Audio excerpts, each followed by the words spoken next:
میں عید کی نماز پڑھنے کے بعد مسجد میں بیٹھا رو رہا تھا کیونکہ میری بیوی عمرہ کرنا چاہتی تھی اور میرے پاس پیسے نہیں تھے۔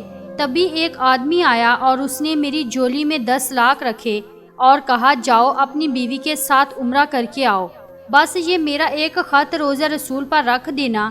میں خوش ہو کر بیوی کو عمرہ کروانے لے گیا اور جب میں نے وہ خط روضہ رسول پر رکھا تو ہوش اڑ گئے کیونکہ اندر سے میرا نام خالد ہے، میری شادی کو 8 سال کا عرصہ گزر چکا ہے، میری بیوی کا نام نائلہ ہے، میرے گھر میں میری بیوی اور میرے علاوہ کوئی نہیں رہتا کیونکہ میرے ماں باپ فوت ہو گئے ہیں، بہنیں شادی کے بعد اپنے گھر میں رہتی ہیں اور میری بیوی بانجھ ہے۔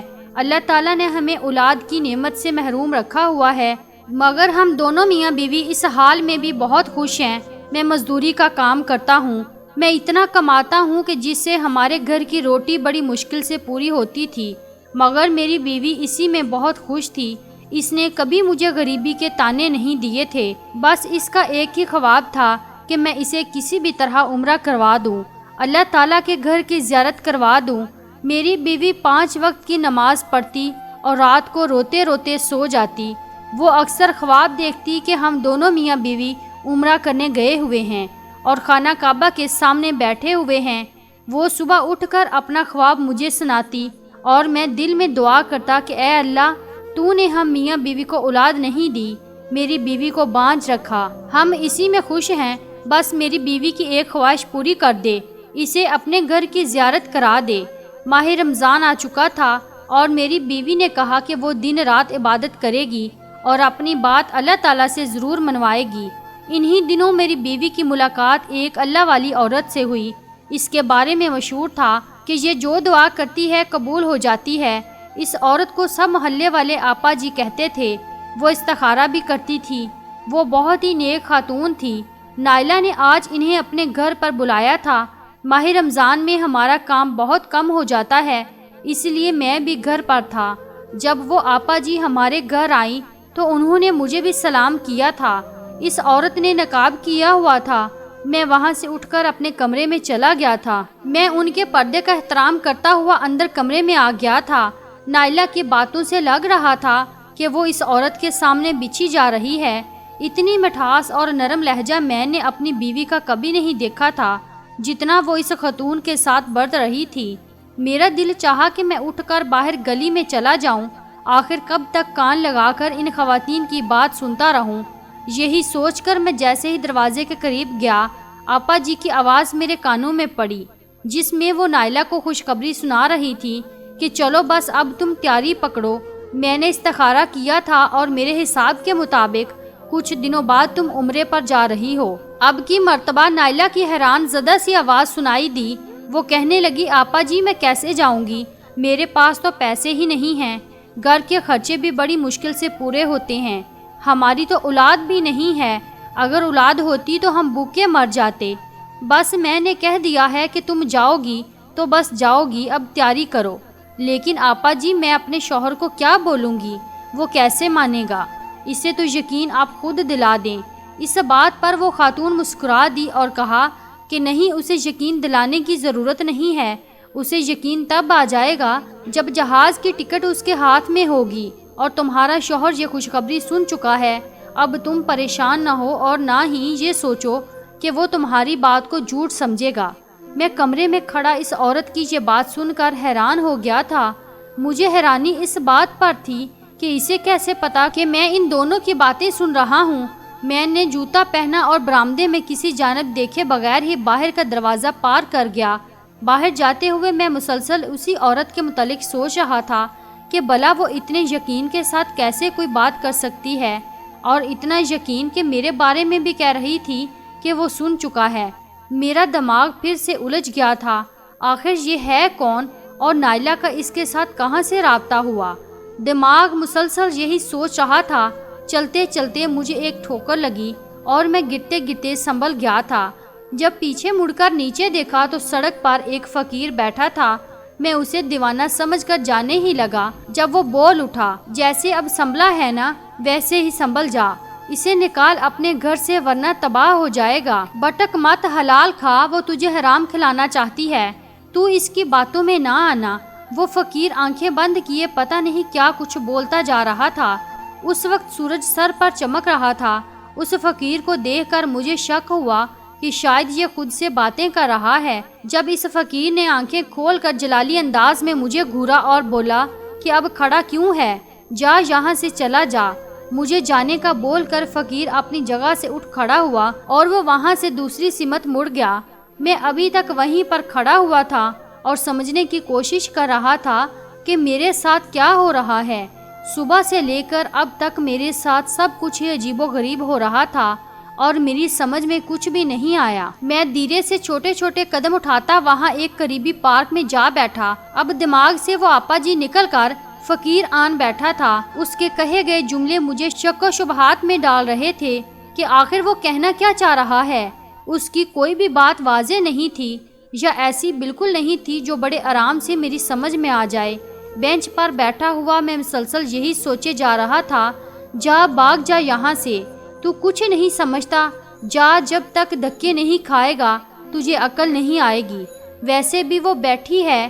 جب میں نے اپنے پیچھے اسی فقیر کی آواز سنی تو اچھل پڑا۔ فقیر خود سے باتیں کرتا ہوا وہاں سے گزر رہا تھا۔ میں بہت زیادہ گھبرا گیا تھا۔ اب یہ فقیر ایک مرتبہ پھر سے مجھے شش و پنج میں ڈال چکا تھا۔ میں ایک مرتبہ پھر سے کچھ تفریق نہیں کر پایا کہ وہ خود کلامی کر رہا ہے یا مجھ سے باتیں کر رہا تھا۔ اس کا انداز خود کلامی والا تھا مگر آواز اتنی تھی کہ صرف میں ہی سن سکتا تھا۔ فقیر چند لمحوں میں پارک سے باہر نکل چکا تھا۔ ان کا تو کام ہی یہی ہوتا ہے، گلی گلی کی خاک چھاننا۔ میں کچھ دیر پارک میں لیٹا رہا اور پھر اٹھ کر اپنے گھر آ گیا۔ اس وقت تک وہ آپا ہمارے گھر سے جا چکی تھی۔ پھر دیکھتے ہی دیکھتے ماہ رمضان کا مہینہ ختم ہو چکا تھا اور عید کا دن آ گیا تھا، مگر وہ آپا تو ہر دوسرے دن ہمارے گھر آ جاتی تھی۔ میں نے مسجد میں عید کی نماز ادا کی اور روتے ہوئے اللہ تعالیٰ سے دعا مانگی کہ وہ ہمارے حالات بھی ٹھیک کر دے۔ عید کا دن تھا اور میری جیب بالکل خالی تھی۔ یہی سوچ کر میں مسجد سے اٹھ کر وہاں جا بیٹھا جہاں مزدور جمع ہوتے تھے۔ اکثر عید والے دن بھی مزدور یہاں آ کر بیٹھ جایا کرتے تھے۔ اس کی وجہ یہ تھی کہ کچھ امیر لوگ یہاں آ کر ہم غریبوں کو زکوٰۃ اور خیرات دے جایا کرتے تھے۔ میں ایک چھاؤں والی جگہ پر بیٹھ گیا۔ سڑک پر بہت زیادہ رونق تھی، لوگ بڑے خوش باش دکھائی دے رہے تھے، بچے ہنستے مسکراتے کھیل رہے تھے۔ اسی وقت ایک بڑی سی گاڑی وہاں آ کر رکی۔ اس میں سے نکلنے والا مرد مجھے دیکھ رہا تھا۔ میں سمجھ گیا کہ وہ ضرور کسی مزدور کی تلاش میں آیا ہے۔ میں جلدی سے اٹھ کر اس کے پاس گیا اور کہا، صاحب جی میں مزدور ہوں، اگر کوئی کام کروانا ہے تو آپ مجھے لے جائیں۔ وہ مجھے بڑے غور سے دیکھنے لگا تھا، پھر کچھ سوچتے ہوئے بولا، تمہارا نام کیا ہے؟ میں نے بتایا کہ میرا نام خالد ہے۔ میرا نام سن کر اس کے چہرے کے تاثرات یوں ہو گئے گویا وہ مجھے ہی تلاش کر رہا ہو۔ پھر اس نے جیب میں سے ایک خاکی لفافہ نکال کر میرے ہاتھ میں تھمایا اور کہا کہ یہ تمہارے لیے آپا جی نے بھیجا ہے، وہی آپا جو اکثر تمہارے گھر آتی ہے، مگر اپنی بیوی کو مت بتانا، اسے کہنا کہ کسی انجان شخص نے دیا ہے۔ میں نے حیران ہو کر پوچھا کہ یہ کیا ہے؟ تب وہ بولا کہ خود ہی کھول کر دیکھ لینا، مگر جس بات سے منع کیا ہے اس پر عمل کرنا، اپنی بیوی کو مت بتانا کہ آپا جی نے دیا ہے۔ اس سے پہلے کہ میں اس آدمی سے کچھ پوچھتا، وہ اپنی گاڑی میں بیٹھا اور وہاں سے چلا گیا، جبکہ میں بہت حیران ہو رہا تھا۔ جب خیال آیا کہ میرے ہاتھ میں خاکی لفافہ ہے تو میں نے اسے جیب میں ڈالا اور تیز تیز قدم اٹھاتا گھر کی جانب چل دیا۔ دماغ میں یہی سوچ رہا تھا کہ آج نائلہ سے جا کر پوچھتا ہوں کہ آخر یہ آپا جی ہیں کون اور نائلہ کو وہ کہاں پر ملی تھی اور ان کا ہمیں یہ لفافہ بھیجنے کا کیا مقصد ہے۔ گھر پہنچا تو نائلہ میرا انتظار ہی کر رہی تھی۔ مجھے دیکھ کر کہنے لگی کہ صبح سے راہ دیکھ رہی ہوں، آپ عید کی نماز ادا کرنے گئے تھے اور واپس ہی نہیں آ رہے تھے، کیوں میرا انتظار کیوں کر رہی تھی؟ میں نے یہ سوال پوچھا تو وہ کہنے لگی، آپا جی نے بتایا تھا کہ آج تمہیں بہت بڑی خوشخبری ملنے والی ہے۔ میں نے اس کی بات ٹوک دی اور کہا کہ تم مجھے پہلے یہ بتاؤ کہ یہ خاتون تمہیں ملی کہاں پر تھی؟ نہ تم گھر سے باہر جاتی ہو اور نہ ہی ہمارے گھر محلے کی کوئی عورت آتی ہے۔ نائلہ مسکرا کر بولی کہ یہ ماہ رمضان سے پہلے کی بات ہے، جب ایک روز میں گھر کا کام کاج کر کے فارغ بیٹھی ہوئی تھی، آپ کام پر تھے، دل کی بڑی عجیب سی کیفیت ہو رہی تھی، گویا کچھ برا ہونے والا ہے، کوئی مجھے قید کرنے والا ہے۔ دل گھٹ گھٹ کر تیز تیز دھڑکنے لگا تھا۔ اسی وقت باہر کا دروازہ بجا تھا۔ میں نے اٹھ کر دروازہ کھولا تو سامنے آپا جی کھڑی تھی۔ میں انہیں تب نہیں جانتی تھی۔ وہ کہنے لگی مجھے پانی مل سکتا ہے۔ میں نے سوچا کیا پتا یہ خاتون کوئی چور ہی نہ ہو، ویسے بھی ہمارے پاس کوئی قیمتی چیز تو نہیں تھی۔ میں ابھی یہی سوچ رہی تھی، وہ دھیرے سے بولی نیک وقت پریشان نہ ہو، بے شک کنڈی لگا کر چلی جاؤ، مجھے بڑی پیاس لگی ہے۔ مجھے یہ سن کر شرمندگی ہوئی اور میں نے انہیں گھر کے اندر بلا کر پانی پلا دیا۔ پھر وہ کچھ دیر میرے پاس بیٹھی رہیں اور بڑی اچھی باتیں کرتی رہیں۔ مجھے ان کی باتیں سن کر بڑا مزہ آیا۔ تب انہوں نے میرا ماتھا دیکھتے ہوئے کہا، بڑی کشادہ پیشانی لگتی ہے، شاید تم عمرے پر جاؤ۔ یہ سننے کی دیر تھی۔ میں نے انہیں بتایا کہ مجھے عمرے پر جانے کا کتنا شوق ہے، ساتھ ہی انہیں اپنے خواب بھی سنانے لگی۔ پھر ہم کافی دیر باتیں کرتے رہے۔ وہ یہاں نئی آئی ہیں، ادھر دوسرے محلے میں ان کا گھر ہے، بس بازار سے واپس جا رہی تھی، ان کی پیاس نے برا حال کر دیا اور مجھ سے پانی مانگ کر پی لیا۔ مگر مجھے تو لگتا ہے قسمت ہمیں ملوانا چاہتی تھی۔ وہ دن اور آج کا دن ہے، مجھے ان سے بڑی عقیدت ہو گئی ہے۔ میں چپ چاپ بیوی کی باتیں سنتا رہا۔ پھر میں نے نائلہ کو اس آدمی کا قصہ بتایا جس نے مجھے ایک لفافہ دیا تھا۔ البتہ یہ بات نہیں بتائی کہ وہ لفافہ آپا جی کی جانب سے آیا تھا۔ نائلہ بڑی حیران ہوئی اور ہم دونوں نے جیسے ہی وہ لفافہ کھولا، ہماری آنکھوں سے خوشی کے آنسو گر پڑے۔ اس لفافے کے اندر 2 عمرے کے ٹکٹ تھے۔ یہ دیکھ کر میرا دل آپا جی کے لیے نرم ہونے لگا کہ وہ میری بیوی کی خواہش پوری کرنے کی خاطر کیسے چھپ کر ہماری مدد کر رہی ہیں۔ وہ خدا کی واقعی نیک بندی ہے۔ میرا دل بہت چاہا کہ اپنی بیوی کو اس عظیم عورت کی عظمت کے متعلق بتاؤں، مگر اس آدمی کی بات یاد آ گئی کہ اپنی بیوی کو مت بتانا، اسی لیے نہ چاہتے ہوئے بھی مجھے چپ ہونا پڑا۔ اس کے بعد ہم نے ویزے کے لیے اپلائی کرنا تھا، جس کے لیے پیسے چاہیے تھے۔ ٹکٹ کے متعلق میری بیوی کچھ نہیں جانتی تھی، بس یہی علم تھا کہ اللہ اسے عمرے کے لیے بلوا رہا ہے، تبھی اپنے کسی نیک بندے کے ہاتھوں مدد کی ہے۔ اگلے روز نائلہ نے بتایا کہ جب آپا جی کو میں نے ٹکٹ کا بتایا تو وہ بہت خوش ہوئی اور وہ کہنے لگی کہ میں نہ کہتی تھی کہ تم عمرے پر جا رہی ہو۔ پھر آپا جی نے مجھے 2 لاکھ دیے اور کہا کہ یہ میری طرف سے تحفہ رکھ لو۔ میں نے بہت انکار کیا، مگر انہوں نے زبردستی وہ پیسے مجھے دے دیے ہیں۔ آپا جی کے جانے کے بعد جب نائلہ نے وہ پیسے مجھے دیے تو میرے دل میں آپا جی کی عزت مزید بڑھ گئی تھی۔ وہ بہت ہی نیک اور بڑے دل والی خاتون تھیں۔ میں ان کے متعلق جتنا سوچ رہا تھا اتنا ہی ان کی شخصیت سے متاثر ہو رہا تھا۔ خیر، عمرے پر جانے کے سارے کام کرتے کرتے ہمیں تقریباً 1 مہینہ لگ گیا اور ہم ٹھیک اسی دن روانہ ہوئے جب آپا جی نے اپنے حساب کے متعلق بتایا تھا کہ ہم جائیں گے۔ میری بیوی تو بہت زیادہ خوش تھی، میرا دل بھی خوشی سے سرشار تھا۔ نائلہ بار بار میرا کندھا چھو کر کہتی کہ دیکھا، میں کہتی تھی نا ہم ضرور عمرہ کرنے جائیں گے، اب دیکھیں کیسے ہمارے خواب سچے ہو رہے ہیں۔ میں مسکرا کر اس کی اس بات میں سر ہلا دیتا تھا۔ وہاں جاتے ہوئے نائلہ بڑی عجیب سی حرکتیں کر رہی تھی، مجھے بار بار کہتی تھی کہ آپا جی آج صبح آئی تھی، مجھے ایک کپڑے کی پوٹلی دے کر کہا کہ اس میں کچھ سامان ہے، تم اسے کھول کر مت دیکھنا، اسے میری امانت سمجھو۔ پھر نائلہ نے بڑی ہی عجیب بات مجھے کہہ دی۔ وہ کہنے لگی خالد، اگر مجھے کچھ ہو جائے تو میری قبر میں یہ پوٹلی دفنا دیجیے گا۔ میں نے اسے ڈانٹا کہ کیسی باتیں کرتی ہو، انشاءاللہ تم صحیح سلامت واپس آ جاؤ گی، مگر وہ انکار میں سر ہلاتی، کہتی کہ نہیں، مجھے لگتا ہے میں وہیں مروں گی، مگر میں اس کی بات ٹال دیتا۔ وہ پورا راستہ مجھے آپا جی کے ہی قصے سناتی گئی کہ وہ میرا کتنا خیال رکھتی تھی۔ میرے دل میں بھی اس خاتون کے لیے عقیدت تھی۔ خیر، ہم دونوں اللہ تعالیٰ کے گھر پہنچ چکے تھے اور ہم دونوں نے عمرہ بھی کر لیا تھا اور باقی دن وہاں پر رک گئے۔ ہماری واپسی میں ابھی 10 دن باقی تھے جب اچانک سے نائلہ کی طبیعت خراب ہو گئی۔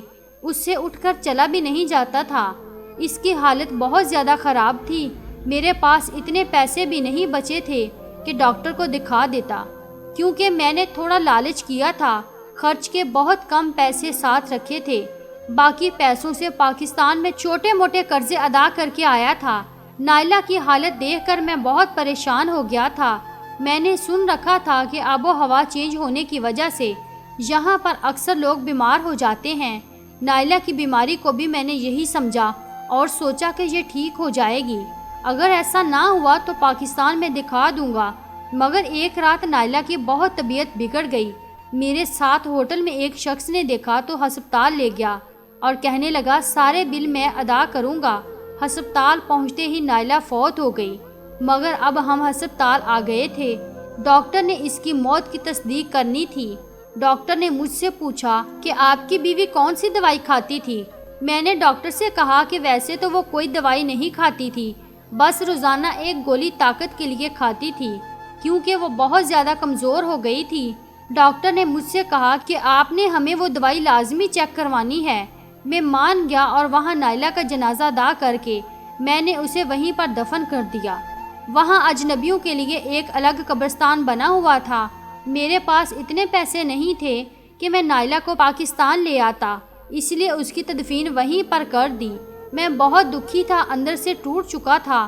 پھر ہوٹل آیا، پہلے سوچا کہ ڈاکٹروں کو دوا نہ دوں، مگر نہ جانے کون سی قوت تھی کہ میں نے ہسپتال میں ڈاکٹروں کو وہ دوا دکھا دی، جسے دیکھ کر وہ پریشان ہو گئے، کہنے لگے کہ اس کا لیب ٹیسٹ کریں گے، کل آ کر پتہ کرنا۔ میں چپ چاپ واپس آ گیا، دل رو رہا تھا۔ میری ہم سفر مجھ سے بچھڑ گئی تھی۔